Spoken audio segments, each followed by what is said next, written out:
டைட்டிலில் பார்த்த மாதிரி நம்மக்கிட்ட இது வந்து ஒரு Vivo Y12 மாடல் இருக்குது. இதோடைய பேஸ்பேண்ட் எரர் அப்படின்னு சொல்லி நம்மக்கிட்ட வந்தது. ஆக்சுவலாக வந்து நெட்வொர்க் கிடைக்கல சொல்லி தான் நம்மக்கிட்ட ஒரு டெக்னீஷியன் எடுத்துகிட்டு வந்து கொடுத்தாரு கடைக்காரர். இது வந்து மொபைல் டிஸ்பிளே சேஞ்ச் பண்ணுறதுக்காக வந்திருந்தது. சேஞ்ச் பண்ணி கொடுத்ததுக்கப்புறம் மொபைல் வந்து மாதிரி நெட்வொர்க் கிடைக்கல சொல்லி ரிட்டர்ன் வந்துடுச்சு அப்படி சொல்லியிருந்தார். இது நான் செக் பண்ணி பார்க்கும்போது பேஸ்பேண்ட் அன்னோன் சொல்லி வந்தது. சரி, பேஸ்பேண்ட் ரிப்பேர் பண்ணால் ஓகே ஆகிடும். முதல்ல வந்து சாஃப்ட்வேர் தான், நான் பேஸ்பேண்ட் இருந்துச்சுன்னா முதல்ல வந்து சாஃப்ட்வேர் தான் சஸ்பெக்ட் பண்ணுவேன். பட் ஆனால் இந்த மொபைல் வந்து ஹார்ஷாக வந்து கீழே விழுந்தது, டிஸ்பிளே உடஞ்சிருந்தது, ஃப்ரேமோட சேஞ்ச் பண்ணியிருந்தாங்க. ஸோ ஒரு டவுட்டாக வந்து நான் நெட்வொர்க் ஐசி ரிமூவ் பண்ணி ட்ரான்ஸ்சீவர் ரிமூவ் பண்ணி பார்த்ததா தெரிஞ்சு இந்த 3 ட்ராக்ஸ் வந்து மிஸ்ஸிங்காக இருந்தது. ஸோ இது வந்து ஒரு ஹார்ட்வேர் ரிலேட்டட் இஷ்யூ. இந்த மொபைல் வந்து ஹார்ஷாக கீழே விழுந்தனால இப்படியும் வந்து ப்ராப்ளம் வரலாம். இங்கே பார்த்தீங்கன்னா கீழேயும் 2 ட்ராக்ஸ் வந்து டேமேஜ் ஆகிருக்கு. ஓகேங்களா, கீழே ஒரு ட்ராக் வந்து டேமேஜ் ஆகிருக்கு. ஃபஸ்ட்டு வந்து இந்த ட்ராக் வந்து கொஞ்சம் ஸ்க்ராட்ச் பண்ணி பார்த்துக்கலாம். ஏன்னா வந்து இந்த ட்ராக்கு கீழே வந்து ஏதோ ஒரு ட்ராக் இருக்கிற மாதிரி தெரியுது. மற்ற 3 ட்ராக்கு நம்ம ஒன்றும் கவலைப்பட தேவையில்லை, ஈஸியாக தெரிஞ்சிடும். லைட்டாக ஸ்க்ராட்ச் பண்ணிக்கலாம். ஸ்க்ராட்ச் பண்ணால் நமக்கு தெரிய வந்துடும். ஓகேங்களா, கொஞ்சம் வீடியோ நான் ஸ்பீடப் பண்ணிக்கிறேன். ஜென்ரலாக வந்து பேஸ்பேண்ட் வந்துச்சுன்னா நம்ம வந்து சாஃப்ட்வேர் தான் ட்ரை பண்ணுவோம். ஸோ ஹார்ட்வேரும், அதாவது மொபைலோட ஹிஸ்ட்ரி தெரிஞ்சிச்சுன்னா நமக்கு வந்து இன்னும் ஹெல்ப்ஃபுல்லாக இருக்கும், எந்த மாதிரியான ஸ்டெப்ஸ் எடுக்கலாம் அப்படின்னு சொல்லிட்டு. இந்த 3 ட்ராக் வந்து ரிப்பேர் ஃபஸ்ட்டு வந்து பார்த்துக்கலாம். 3 ட்ராக் வந்து ரிப்பேர் பண்ணி ஆகணும். ஜஸ்ட்டு நான் பிபிடி போட்டு ப்ரிப்பேர் மட்டும் பண்ணிக்கிறேன், வேறு எதுவும் பண்ணல. ஓகேங்களா, கீழே பார்த்தீங்கன்னா இன்னொரு ட்ராக்கும் வந்து டேமேஜ் ஆகிருக்கு. மேபி நம்ம க்ளீன் பண்ணும்போது ஆகிட்ருக்கோம்னு சொல்லி நினைக்கிறேன். பார்த்துக்கலாம். அதுக்கும் வந்து இந்த மேலேயே போகுது ஒரு ட்ராக்கு, ப்ளஸ் வந்து உள்ளேயும் வந்து போயிட்டுருக்கு. ஓகேங்களா, லைட்டாக வந்து ஸ்க்ராட்ச் பண்ணிக்கிறேன். ஸ்க்ராட்ச் பண்ணி மேலே போகிறதும் கீழே போகிறதும் ஒன்றான்னு சொல்லி நான் செக் பண்ணிக்கிறேன். ஆக்சுவலாக வந்து இந்த 2 ட்ராக் வந்து எனக்கு கிரவுண்ட் ட்ராக்ஸ் மாதிரி டவுட்டாக இருக்குது. ஓகேங்களா, ஸோ அது ஒரு வாட்டி நம்ம செக் பண்ணிக்கலாம். செக் பண்ணிவிட்டோம், ஒரு வேளை கிரவுண்டாக இருந்துச்சு அப்படின்னா நம்ம வந்து இந்த 2 ட்ராக் வந்து ரீபில்ட் பண்ண தேவையில்லை. ஒரே நிமிஷம். ஆமாங்க, இந்த 2 ட்ராக்குமே வந்து கிரவுண்ட் ட்ராக்ஸ் தான் நமக்கு. ஸோ அதை பற்றி நம்ம வந்து கவலைப்பட தேவையில்லை இப்போதைக்கு. இந்த 3 ட்ராக் மட்டும் பார்த்தா போதும். அதே மாதிரி அப்பர் சைடில் 2 ட்ராக் இருக்குது இல்லைங்களா, இன்னொன்று அது வந்து என்சி ட்ராக்ஸ் தான், நான் கனெக்டட் ட்ராக்ஸு. அதை பற்றியும் நம்ம கவலைப்பட தேவையில்லை. க்ளீன் பண்ணிவிட்டு நம்ம வந்து பண்ணலாம். ஆக்சுவலாக வந்து ஜென்ரலாக வந்து இந்த மாதிரி ட்ராக் டேமேஜ் ஆச்சுன்னா அந்த ஜம்பர் தான் ட்ரை பண்ணுவோம், ஜிலேபி ஜம்பர்னு சொல்லுவாங்க. நான் வந்து அதை ட்ரை பண்ணல, மெக்கானிக்ஸோட பேட்ஸ் வந்து யூஸ் பண்ண போகிறேன். ஏன்னா இது வந்து ரொம்ப ஸ்டேபிளாக இருக்கும், அதோட இடத்த விட்டு நகராது. ஓகேங்களா, சில டைமில் வந்து அந்த ஜம்பர் அடிக்கிறது கட் ஆகும், ரொம்ப வந்து டைம் பிடிக்கும். இது வந்து ஈஸியாக நம்ம முடிச்சிடலாம். நீங்களும் வந்து இதுக்கு முன்னாடி வந்து இந்த ஜிலேபி ஜம்பர் தான் அடிச்சிட்டு இருந்தீங்க அப்படின்னா கண்டிப்பாக ஒரு மெக்கானிக் பேடு உடைய ஒரு ஷீட் வாங்க. அது சீப்பாக தான் கிடைக்கும், ஒரு 500க்குள்ளேயே கிடச்சிடும். பட் ஆனால் வந்து ரொம்ப நிறைய பேட்ஸ் வரும், அதில் ரொம்ப ஹெல்ப்ஃபுல்லாக இருக்கும். ஓகேங்களா, ஃபஸ்ட்டு வந்து ஒவ்வொரு ட்ராக்காக ரீபில்ட் பண்ணிக்கலாம். கொஞ்சோண்டு ஃப்ளக்ஸ் போட்டுக்கிறேன். ஃப்ளக்ஸ் போட்டுட்டு நான் இதில் வந்து யூஸ் பண்ணுற சால்ட்ரிங் அயன் வந்து சுகந்து T26. ஓகேங்களா, பெண்டு டிப் போட்டு யூஸ் பண்ணிட்டுருக்கேன். ஜஸ்ட்டு அதோட பொசிஷன், அதாவது அதோடைய பொசிஷனில் ஹோல்ட் பண்ணுறதுக்கு லைட்டாக வந்து சால்ட்ரிங் மட்டும் பண்ணிக்கலாம். அப்புறமா ஸ்க்ராட்ச் பண்ணி ட்ராக் வந்து நம்ம பெர்மனெண்ட்டாக வந்து பண்ணிக்கலாம். ஃபஸ்ட்டு ட்ராக் முடிஞ்சது. இப்போ பார்த்தீங்களா எவ்வளோ ஈஸியாக முடியுது சொல்லிட்டு. இதுவே நம்ம ஜம்பர் அடித்தோம் அப்படின்னா ரொம்ப வந்து டைம் பிடிக்கும். ஸோ இந்த மாதிரி ஒர்க்குக்கு வந்து பெட்டர் இது மாதிரி ஒரு பேட் வாங்கி வச்சுங்க. பேட் வாங்கி வச்சுட்டு யூஸ் பண்ணுங்கள். ஓகேங்களா,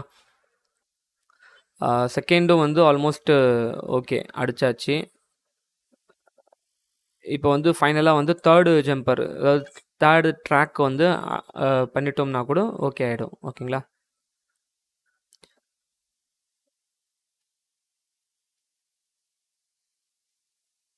இதெல்லாம் வந்து நார்மல் நான் கொஞ்சம் ஜென்ரல் ஸ்பீட்ஸ்லேயே காட்டியிருக்கேன்.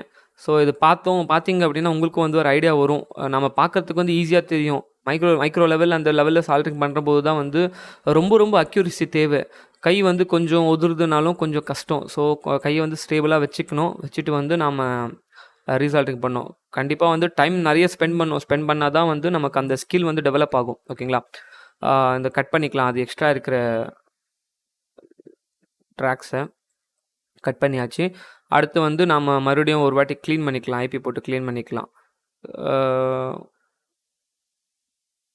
ஓகே, சூப்பர், பர்ஃபெக்ட் ஆகிடுச்சு.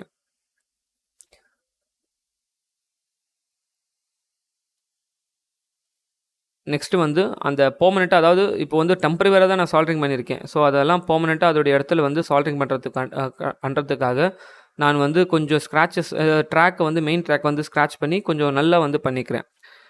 பார்த்தீங்கன்னா, கீழ நீங்க நோட்டீஸ் பண்ணலாம். இன்னொரு ட்ராக்கும் வந்து புடுங்கிட்டு வந்திருக்கு கிளீன் பண்ணும்போது. ஸோ கிளீன் பண்ணும்போது கொஞ்சம் கேர்ஃபுல்லா இருக்கணும். ஓகேங்களா? ஆனா அது ஒண்ணும் பிரச்சனை இல்ல. இப்போதைக்கு ஒண்ணும் பிரச்சனை இல்ல. ஏதாவது இஷ்யூஸ் வந்துச்சுன்னா பார்த்துக்கலாம். இப்போ நான் என்ன பண்றேன்னா, யூவி க்ளூ அப்ளை பண்ணிக்கிறேன். அ யூவி க்ளூவ பொறுத்தவரைக்கும் எவ்வளோ தின்னா, எவ்வளோ கம்மியா லேயர் போடுறீங்களோ, அவ்வளோ வந்து ஸ்ட்ராங்கா இருக்கும். நம்ம வந்து நல்லா ஸ்ட்ராங்கா இருக்கணும் அப்டி சொல்லிட்டு நெறைய வந்து திக்கா போட்டுட்டோம் அப்டின்னா, அது வந்து மேல மட்டும் ஹார்ட் ஆயிடும். உள்ள வந்து க்யூர் ஆகாது. அதாவது ஹார்ட் ஆகாது. ஸோ நம்ம ஐசி பால் உட்கார வைக்கும்போது, அது வந்து அந்த என்ன சொல்றது, அந்த உள்ள சாஃப்ட்டா இருக்கிற பேஸ்ட் வந்து ஹீட்ல வெளிய வந்து மொத்தமா வந்து ப்ராப்ளம் குடுக்கறதுக்கு வந்து சான்சஸ் இருக்கு. ஓகேங்களா? ஒரு 10 செகண்ட் வந்து வச்சுக்கிறேன் நானு. வச்சுட்டு எடுத்துட்டோம் அப்டின்னா, ஃபுல்லா வந்து க்ளூ ஹார்ட் ஆயிடுது. எக்ஸ்ட்ரா ட்ராக் மேல இருக்கிற யூவி க்ளூ மட்டும் லைட்டா வந்து சர்ஜிக்கல் பிளேட் வச்சு ட்ராக்ல ஓ மை காட்! இத நான் மறுபடியும் அறுத்துட்டேன். சரி ஓகே, ஒண்ணும் பிரச்சனை இல்ல. நாம வந்து அந்த அதையும் வந்து ஒரு ட்ராக் ஃபுல்லாவே ரிமூவ் பண்ணிட்டு, நான் அதுக்கும் வந்து ஒரு ட்ராக் வச்சு ட்ராக் அடிச்சுக்கிறேன். ஓகேங்களா?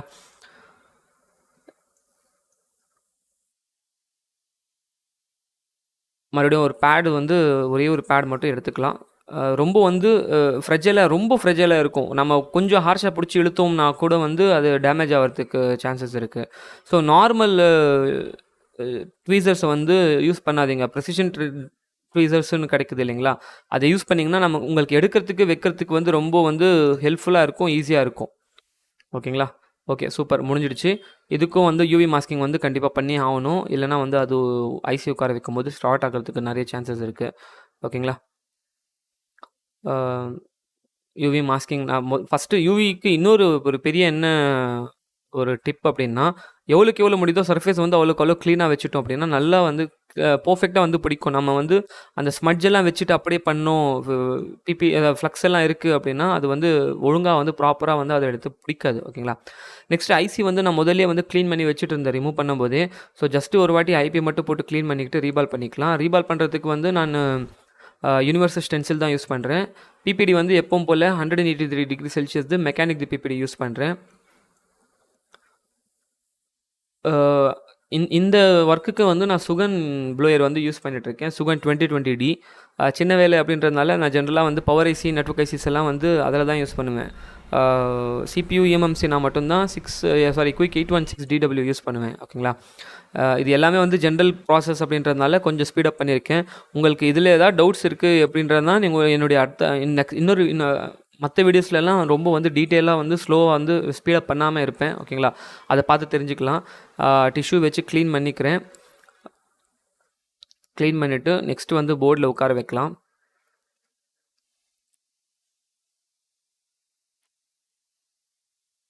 பார்த்தீங்கன்னா, நம்ம யூவி மாஸ்கிங் போட்டிருந்தது வந்து கிளீனா தெரியும்.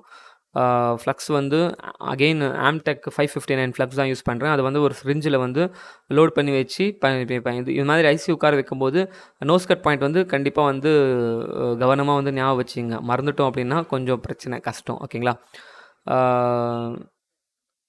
380 டிகிரி செல்சியஸில் வந்து நான் உட்கார வைக்கிறேன். அதாவது என்னுடைய சுகனில் 380ன்றது 320 வரைக்கும் தான். ஏன்னா வந்து ஒழுங்காக கேலிப்ரேட் ஆகல.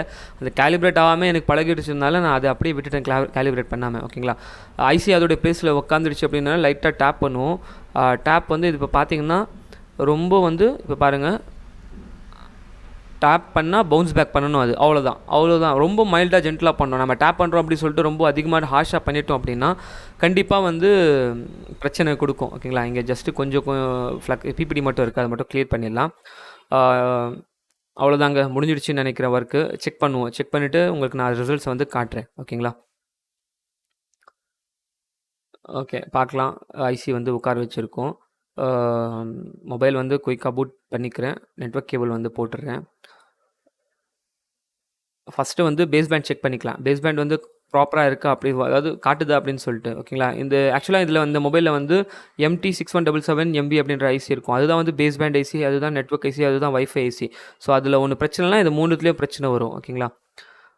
பேஸ்பேண்ட் பார்க்கலாம். மாலி வந்துடுச்சு கரெக்டாக, ஒன்றும் பிரச்சனை இல்லை. சிம் கார்டு போட்டு வந்து செக் பண்ணிக்கலாம்.